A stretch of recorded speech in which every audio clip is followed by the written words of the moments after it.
Good evening, everyone. Good evening.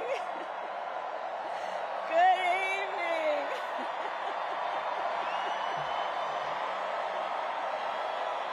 Oh, my goodness. Good evening, everyone. Good evening. Good evening. Thank you. Thank you. Thank you.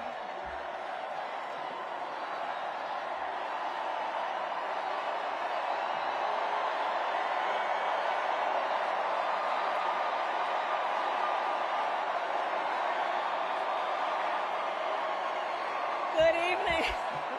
Thank you. Thank you. Thank you. Thank you. Thank you, everyone. Thank you. Thank you. Thank you. Thank you all.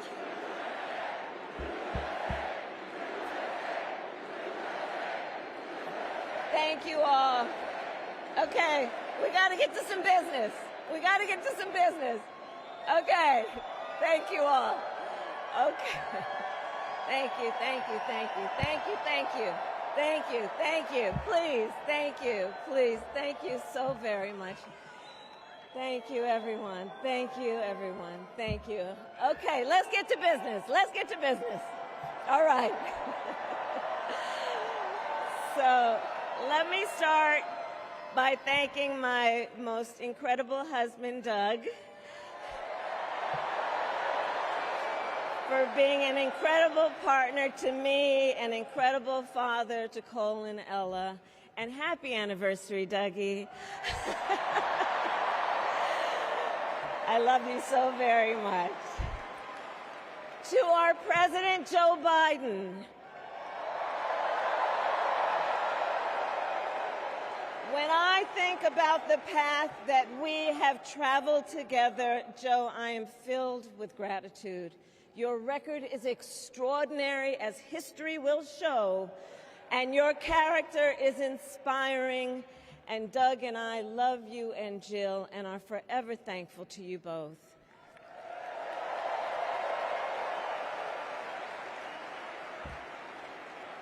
And to Coach Tim Walz,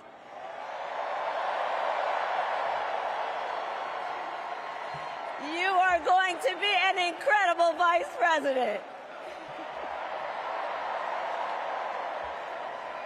And to the delegates and everyone who has put your faith in our campaign, your support is humbling. So, America, the path that led me here in recent weeks was no doubt unexpected. But I'm no stranger to unlikely journeys.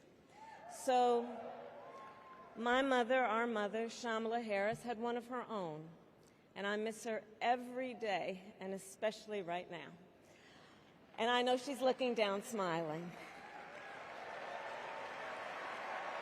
I know that. So my mother was 19 when she crossed the world alone, traveling from India to California with an unshakable dream to be the scientist who would cure breast cancer.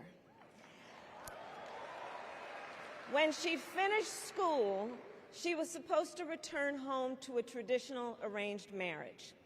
But as fate would have it, she met my father, Donald Harris, a student from Jamaica.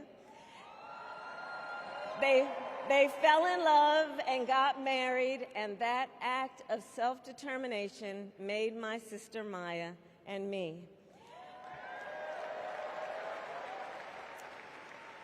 Growing up, we moved a lot. I will always remember that big Mayflower truck packed with all our belongings, ready to go to Illinois, to Wisconsin, and wherever our parents' jobs took us. My early memories of our parents together are very joyful ones. A home filled with laughter and music, Aretha, Coltrane, and Miles. At the park, my mother would say, "Stay close." But my father would say, as he smiled, "Run, Kamala, run. Don't be afraid. Don't let anything stop you."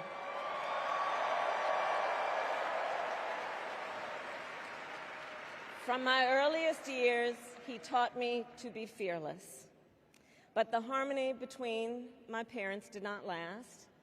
When I was in elementary school, they split up, and it was mostly my mother who raised us. Before she could finally afford to buy a home, she rented a small apartment in the East Bay. In the Bay,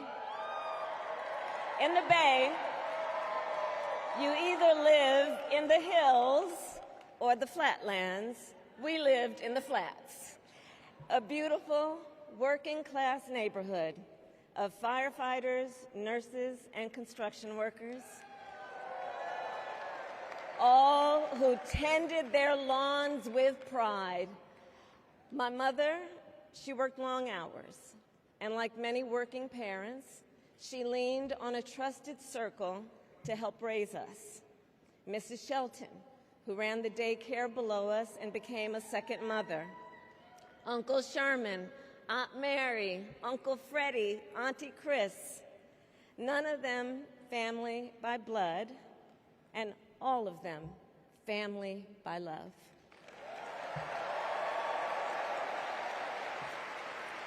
Family who taught us how to make gumbo, how to play chess, and sometimes even let us win.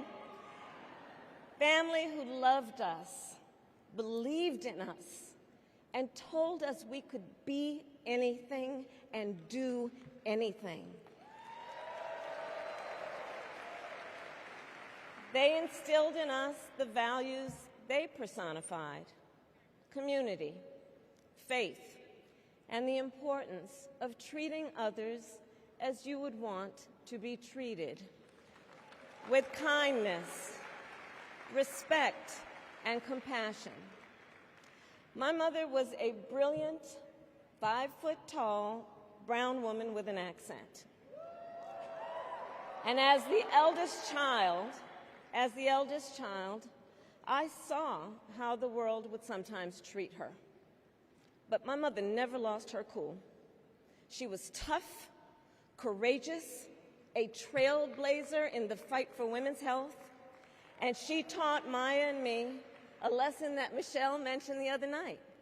She taught us to never complain about injustice, but do something about it. Do something about it. That was my mother. And she taught us, and she also taught us, and never do anything half-assed. And that is a direct quote. A direct quote. I grew up immersed in the ideals of the civil rights movement. My parents had met at a civil rights gathering, and they made sure that we learned about civil rights leaders, including the lawyers like Thurgood Marshall and Constance Baker Motley, those who battled in the courtroom to make real the promise of America. So at a young age, I decided I wanted to do that work. I wanted to be a lawyer. And when it came time to choose the type of law I would pursue, I reflected on a pivotal moment in my life. You see, when I was in high school, I started to notice something about my best friend, Wanda. She was sad at school, and there were times she didn't want to go home. So one day I asked if everything was all right, and she confided in me that she was being sexually abused by her stepfather. And I immediately told her she had to come stay with us, and she did. This is one of the reasons I became a prosecutor, to protect people like Wanda, because I believe everyone has a right to safety, to dignity, and to justice.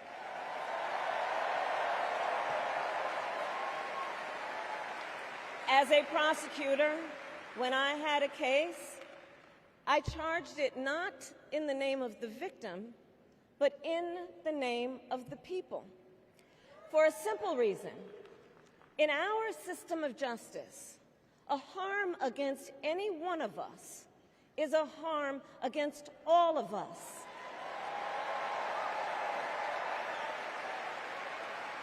And I would often explain this to console survivors of crime, to remind them no one should be made to fight alone. We are all in this together.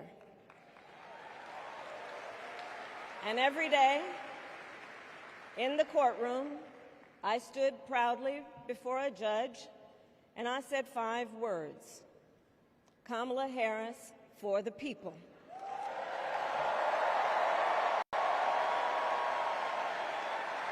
And to be clear, my entire career, I've only had one client, the people. And so, on behalf of the people, on behalf of every American, regardless of party, race, gender, or the language your grandmother speaks, on behalf of my mother and everyone who has ever set out on their own unlikely journey, on behalf of Americans like the people I grew up with, people who work hard, chase their dreams, and look out for one another, on behalf of everyone whose story could only be written in the greatest nation on earth, I accept your nomination to be President of the United States of America.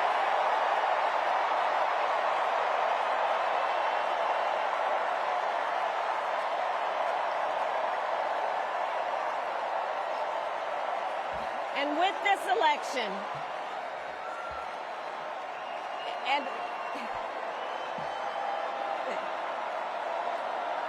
this election, our nation with this election has a precious, fleeting opportunity to move past the bitterness, cynicism, and divisive battles of the past, a chance to chart a new way forward. Not as members of any one party or faction, but as Americans. And let me say, I know there are people of various political views watching tonight, and I want you to know, I promise to be a president for all Americans. You can always trust me to put country above party and self, to hold sacred America's fundamental principles, from the rule of law to free and fair elections to the peaceful transfer of power.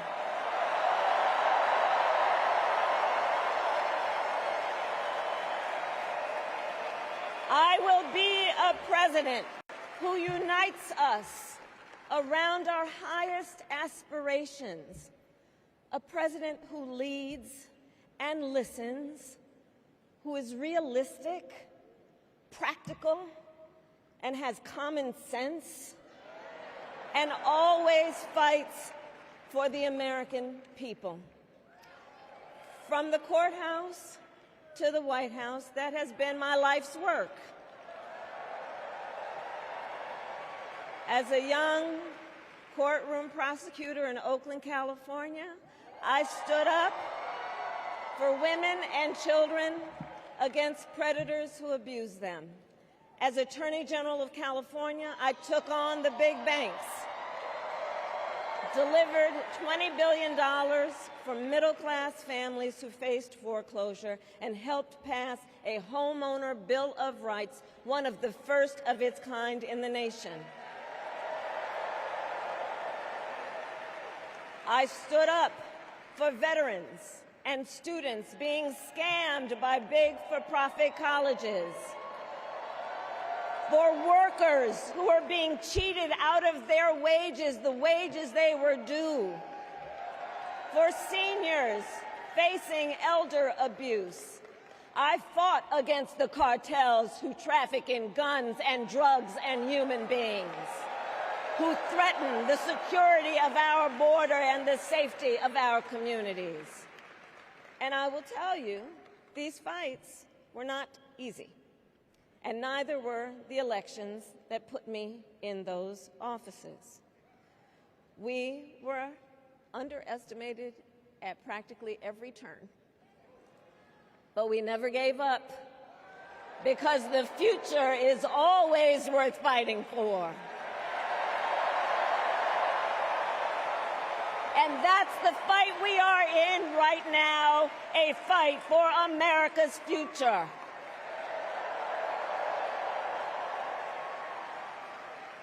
Fellow Americans, this election is not only the most important of our lives, it is one of the most important in the life of our nation.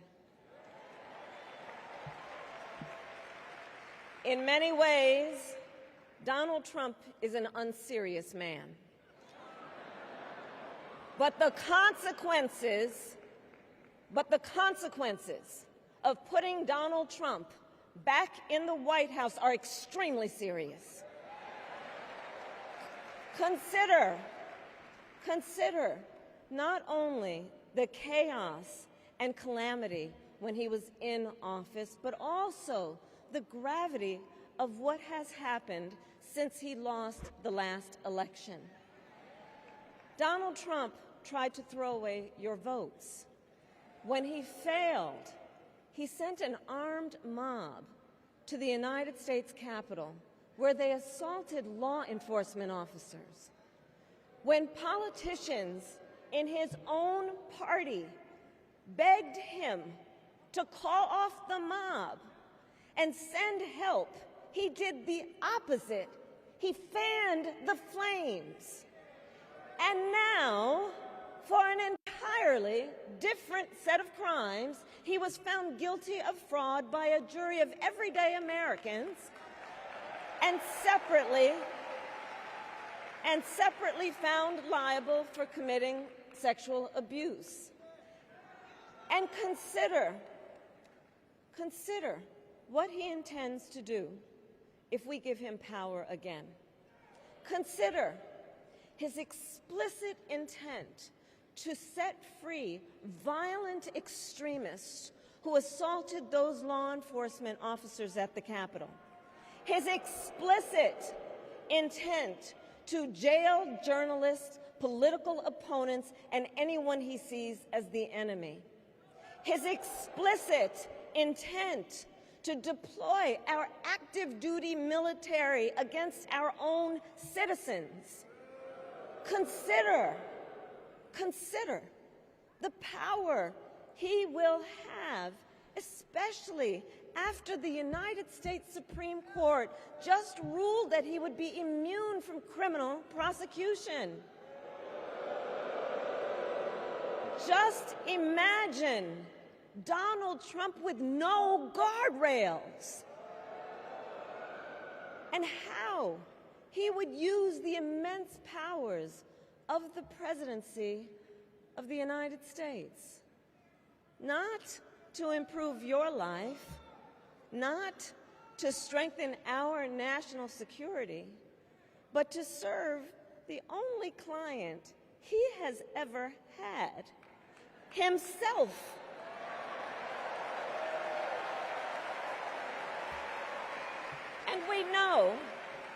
And we know what a second Trump term would look like. It's all laid out in Project 2025, written by his closest advisors, and its sum total is to pull our country back to the past.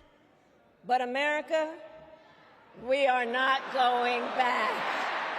We are not going back. We are not going back.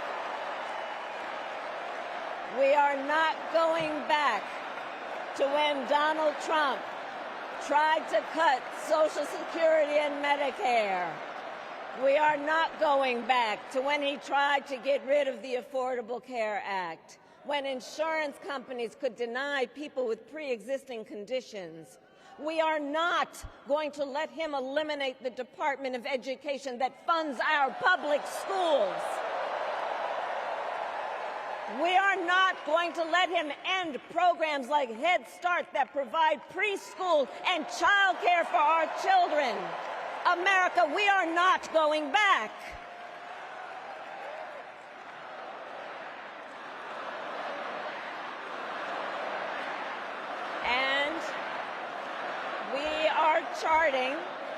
And we are charting a new way forward.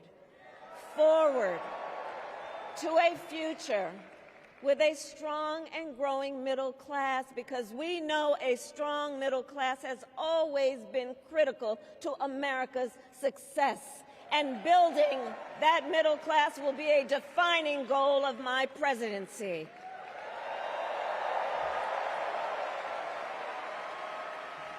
And I'll tell you, this is personal for me. The middle class is where I come from. My mother kept a strict budget. We lived within our means, yet we wanted for little. And she expected us to make the most of the opportunities that were available to us and to be grateful for them. Because, as she taught us, opportunity is not available to everyone. That's why we will create what I call an opportunity economy where everyone has the chance to compete and a chance to succeed. Whether you live in a rural area, small town, or big city. And as president, I will bring together labor and workers and small business owners and entrepreneurs and American companies to create jobs, to grow our economy, and to lower the cost of everyday needs like health care and housing and groceries. We will provide access to capital for small business owners and entrepreneurs and founders. And we will end America's housing shortage and protect Social Security and Medicare. Now compare that to Donald Trump, because I think everyone here knows he doesn't actually fight for the middle class. He doesn't actually fight for the middle class. Instead, he fights for himself and his billionaire friends. And he will give them another round of tax breaks that will add up to $5 trillion to the national debt. And all the while, he intends to enact what in effect is a national sales tax, call it a Trump tax, that would raise prices on middle-class families by almost $4,000 a year. Well, instead of a Trump tax hike, we will pass a middle-class tax cut that will benefit more than 100 million Americans.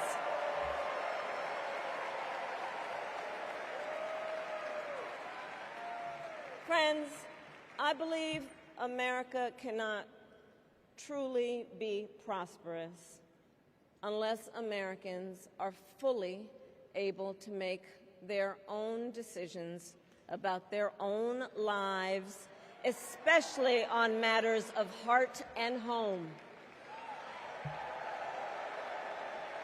But tonight, in America, too many women are not able to make those decisions. And let's be clear about how we got here. Donald Trump handpicked members of the United States Supreme Court to take away reproductive freedom. And now he brags about it. In his words, quote, "I did it and I'm proud to have done it," end quote.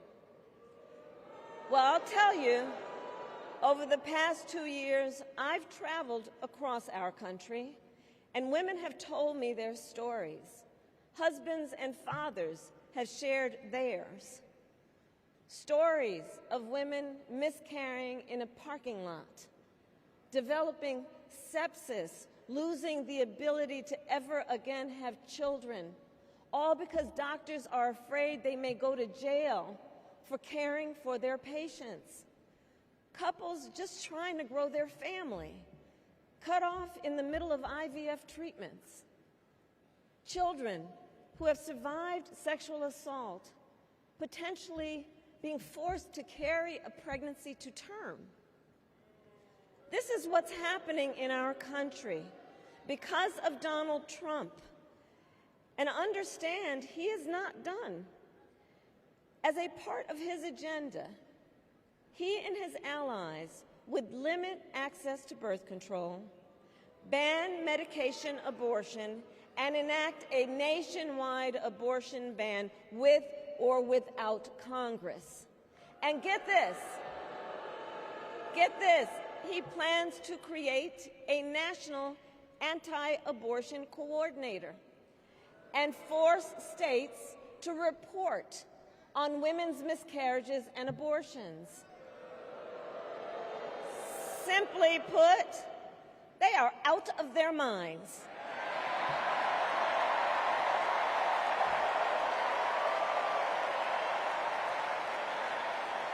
And one must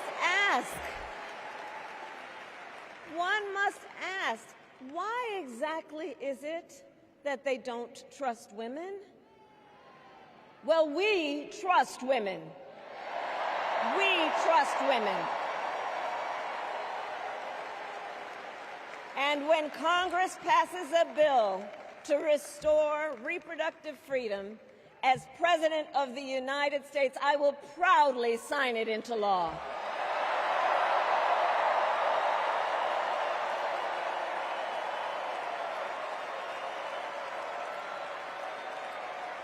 In this election, many other fundamental freedoms are at stake.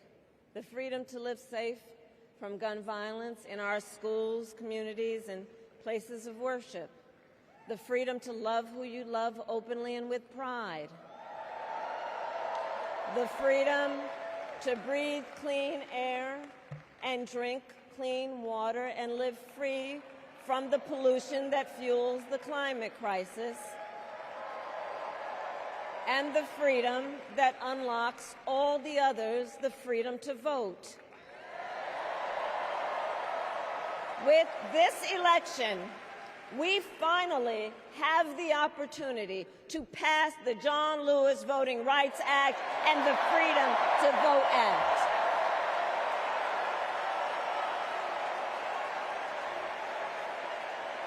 And let me be clear, after decades in law enforcement, I know the importance of safety and security, especially at our border.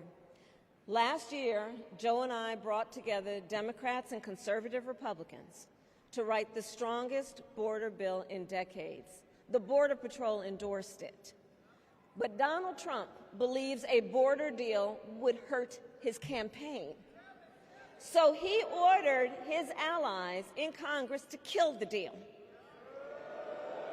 Well, I refuse to play politics with our security. And here is my pledge to you. As president, I will bring back the bipartisan border security bill that he killed, and I will sign it into law. I know we can live up to our proud heritage as a nation of immigrants and reform our broken immigration system. We can create an earned pathway to citizenship and secure our border.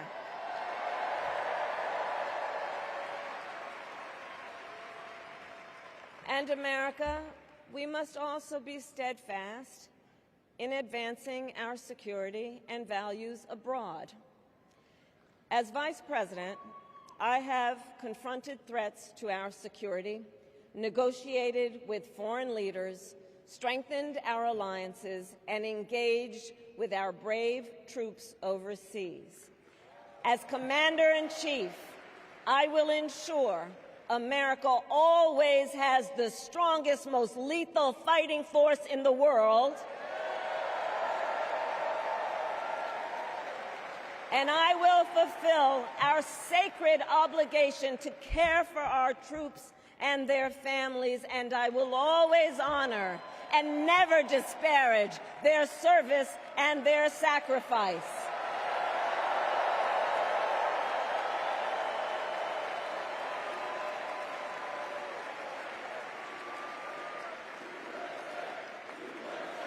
I will make sure that we lead the world into the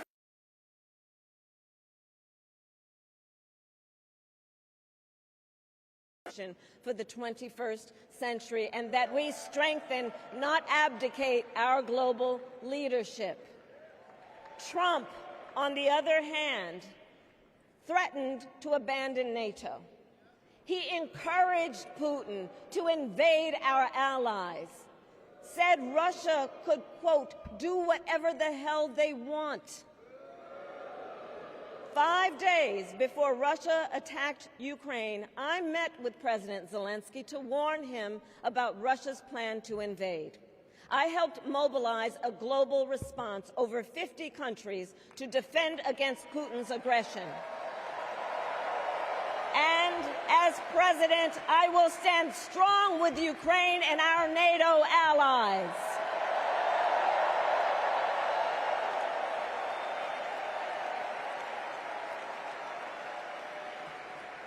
With respect to the war in Gaza, President Biden and I are working around the clock, because now is the time to get a hostage deal and a ceasefire deal done.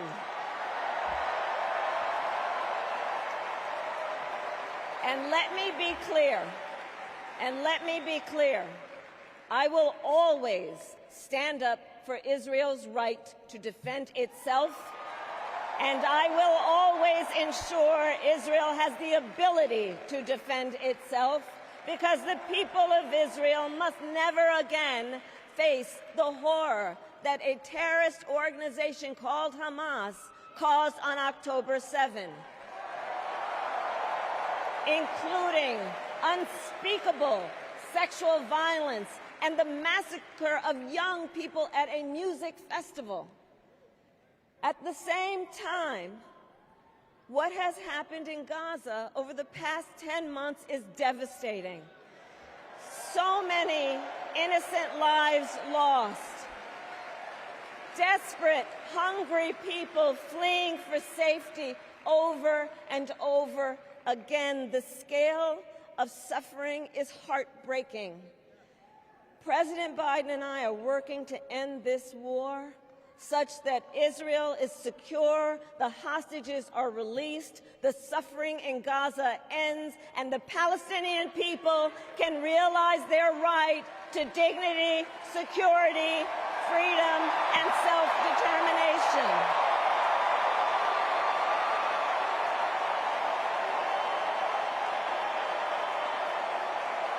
And know this, I will never hesitate to take whatever action is necessary to defend our forces and our interests against Iran and Iran-backed terrorists. I will not cozy up to tyrants and dictators like Kim Jong-un, who are rooting for Trump,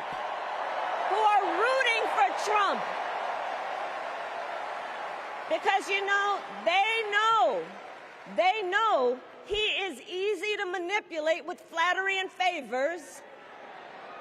They know Trump won't hold autocrats accountable because he wants to be an autocrat himself.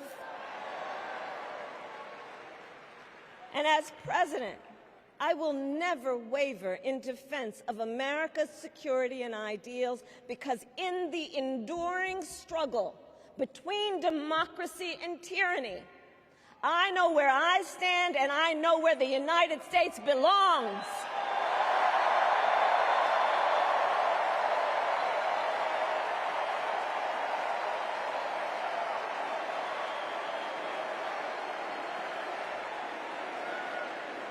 So fellow Americans,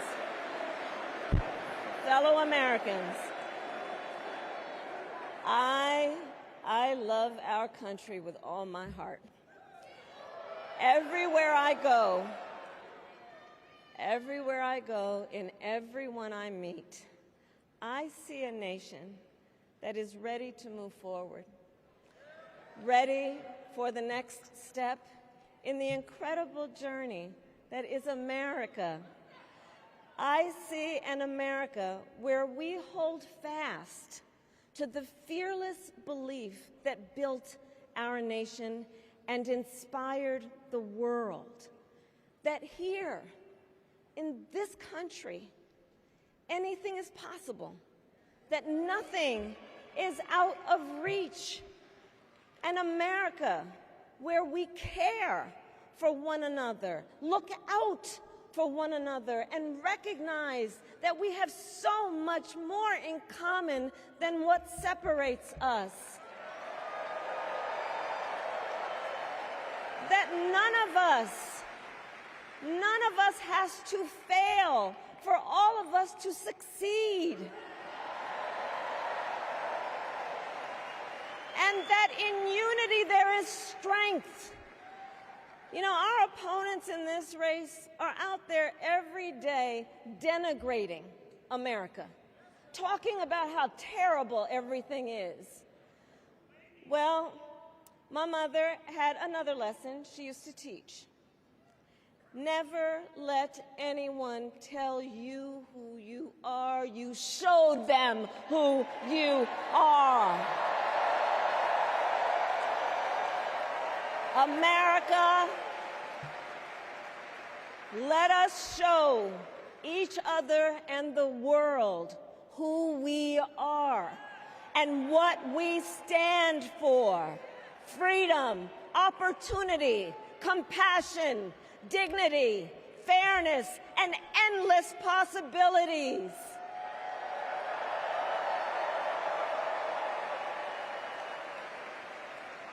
We are the heirs to the greatest democracy in the history of the world.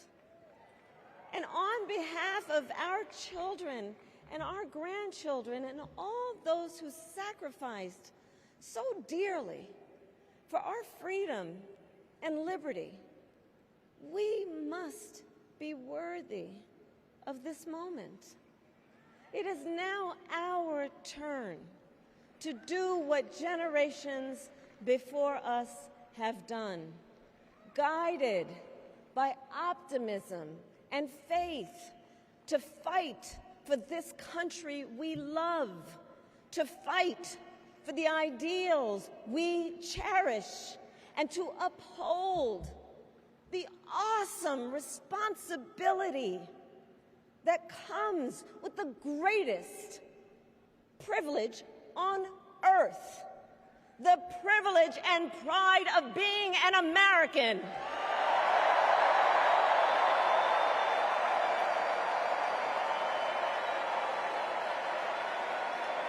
So let's get out there, let's fight for it, let's get out there, let's vote for it, and together let us write the next great chapter in the most extraordinary story ever told. Thank you. God bless you, and may God bless the United States of America. Thank you all.